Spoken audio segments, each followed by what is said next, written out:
He's meowing and feeling sorry for himself. You guys got to hear that. He came up on my lap and I petted him, and he won't stop doing the claw thing with the, trying to crawl around and do his little things to be comfortable with his claws on people.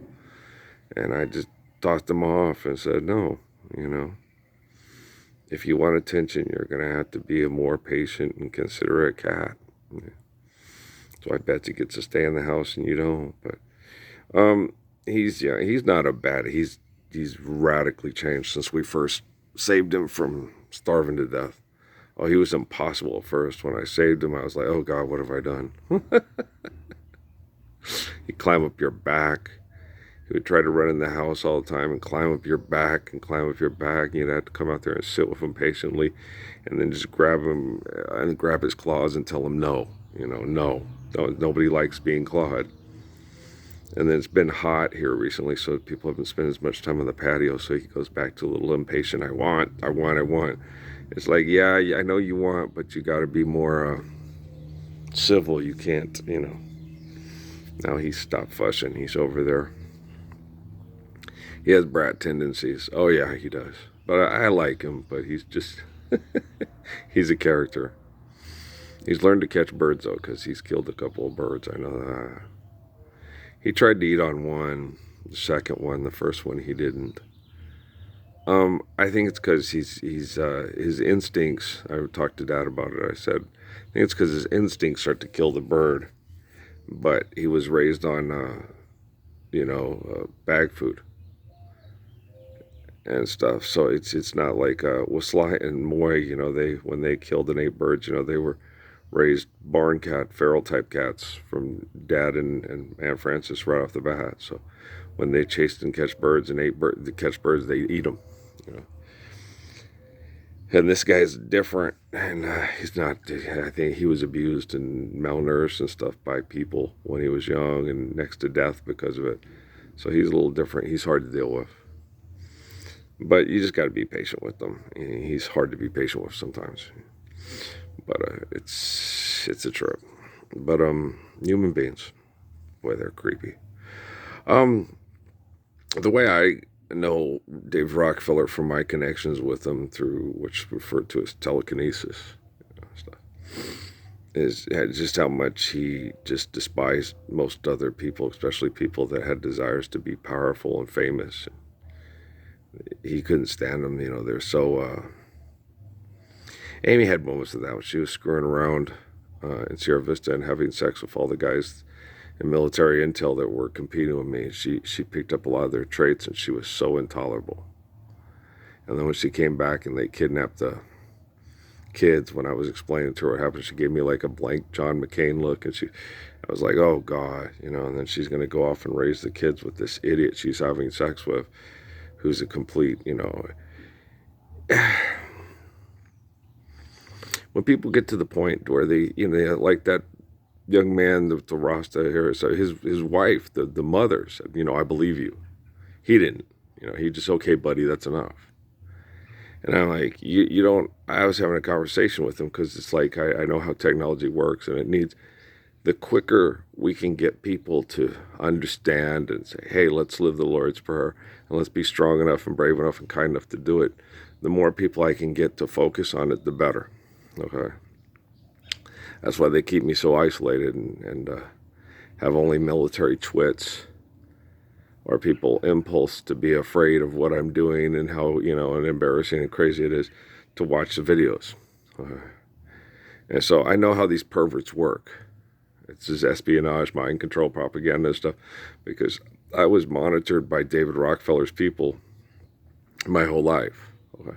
It's kind of like that stupid-ass Harry Potter thing, where he collects the Voldemort and vanilla and connects to him, and he, and stuff. And then so they think, well, they can anticipate. They think they're using me. Okay. Well, I know for a fact it's the vice versa. Like Lord Saladin said to me in Sierra Vista, they think they're playing you, but who's playing them? So because God is God and there is no God but God, and God is not begotten, nor is God begotten. God always is, and I've seen the stupid things like Seth MacFarlane's cartoon on Family Guy, what would happen because there's no Jesus, and all those kind of stupid kind of thought processes. And So I know how crazy, addicted, and stupid the people that are abusing me my whole life are. And I know the residual effects they have on other people. And that's why I got kind of angry at that kid. You know, you're an attractive kid. You got 2 kids. You won't stand up to do anything to help me live the Lord's Prayer. You'll stay in your house because I can feel and see things because of the virtual presence, because of the espionage. You'll be able to do and say things. You know, lots of guys online, you'll get that. You know, they can say what they say about people, you know, but I can't. They can say it the way they want to say it. Like my dad tells me, you shouldn't be saying that. You should not say that. It's like, Dad, you got Alexa in your bathroom and you talk about how we should all kill and get rid of, because they're such horrible people, Joe Biden and Nancy Pelosi and all those people. You know, you'll say that kind of stuff all the time in front of your government. You know, when I say it, it's different. I was like, I'd like you to live the Lord's Prayer, but if your technology ends up killing you, that's what's going to have to happen. But I don't sit there and say, if we kill them all, then we'll have a great country. I don't say shit like that. You know, and then he tells me I shouldn't, you know, you should not be saying that.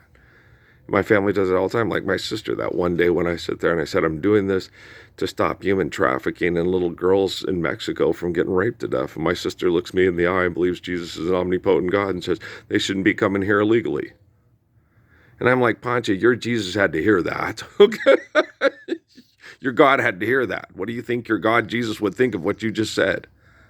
What do you think Jesus would think of what I'm doing? And she didn't know. She still thinks I'm crazy and an egomaniac because I think I'm the Lord from the book of Revelation, born of Ralph and Mary, that has nephews, Gabe and Mike, that help perform the apocalypse through prayer communications, which is not a stretch and wacko at all.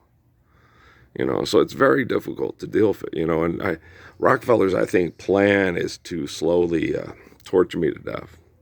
And then when it all shifts, all the people that live through it, you know, just feel absolutely miserable. And it'll be obvious, you know, who was the main architect of the apocalypse and got us all stop mass murdering over money with technology is me. And I think his plan is to just, you know, I don't know how, because I'm like sitting there looking at, you know, yeah, I'm, you know, they find ways to keep me more comfortable, but I think that's just to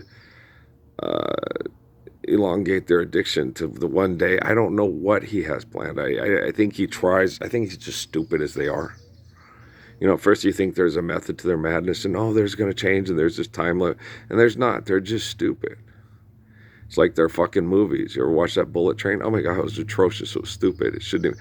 It's like Achy Breaky Heart with Waylon Jennings. You know, I left it on the cutting room fucking floor. Why would you even make that into a fucking movie? Okay, why? Okay, what the hell? You know, like it.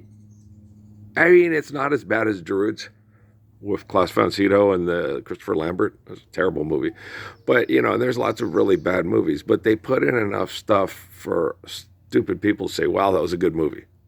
Okay, but it's a terrible movie. It's stupid. It's ignorant.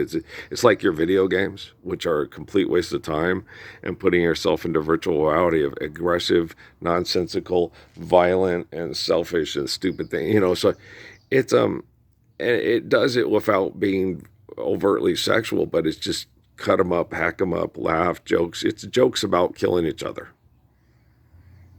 Yeah, that's what it is. You know, jokes about gratuitous violence and killing each other. And you're like watching it going, oh God, this is like their stupid video games. Yeah, you know, they actually play these things, Fortnite. Oh yeah, you know, dumb as hell, superficial and shallow as hell. No intrinsic value, no meaningful relationships, and then they'll get online and talk about how much they love their kids, how much they love their mom and dad for raising them to be the person they are today. You're the goddamn Bullet Train fucking movie, and you love your mom and dad. You do it to protect your family. From what? You and your propaganda? I mean, this shit is stupid and it sucks. Playing Russian roulette? Oh, wow. Using decent music in a movie? It's gross, right? So, don't be concerned about living and or dying. You know, just live a good life, and any second it can change, and when it does, don't worry about what happens. If you're dead, you don't got worries. If you're alive, when you're living the Lord's Prayer, you'll have a lot less worries, and you won't be entertained by that kind of pathetic shit and those kind of sex crazed or, you know, manipulation crazed narcissistic assholes. Expect them to change? They better. They should.